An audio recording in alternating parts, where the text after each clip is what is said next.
বিধায়ক সংখ্যা ২০৮ করার লক্ষ্য নিয়ে তৎপরতা বাড়াল বিজেপি। দিনভর ঠাসা কর্মসূচি সেরে পার্টি অফিসে ফলতা বৈঠকে মুখ্যমন্ত্রী। গত ৪ মে ফলতাবাদে রাজ্যের ২৯৩ আসনে ভোট গণনা হয়। সেখানে ২০৭ আসনে বিপুল জয় পায় বিজেপি। এবার বিধায়ক সংখ্যা ২০৮ এ নিয়ে যাওয়ার লক্ষ্যে ফলতা নিয়ে তৎপরতা বাড়াল তারা। মঙ্গলবার প্রায় ঘণ্টা দুয়েক বিধাননগরের পার্টি অফিসে এই সংক্রান্ত একটি বৈঠক করেন মুখ্যমন্ত্রী শুভেন্দু অধিকারী।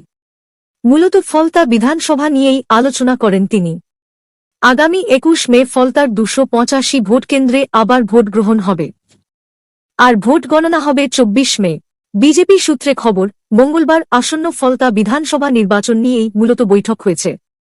তার রণকৌশল এবং প্রস্তুতি নিয়ে বিস্তারিত আলোচনা হয়। ওই বৈঠকে মুখ্যমন্ত্রী সহ উপস্থিত ছিলেন রাজ্য বিজেপির ৩ জন সাধারণ সম্পাদক, জ্যোতির্ময় মাহাতো, সৌমিত্র খাঁ এবং শশী অগ্নিহোত্রী। ছিলেন রাজ্য বিজেপির সংগঠন সম্পাদক অমিতাভ চক্রবর্তী, হাওড়া উত্তরের বিধায়ক উমেশ রায়, ইংরেজ বাজারের বিধায়ক অম্লান ভাদুড়ী।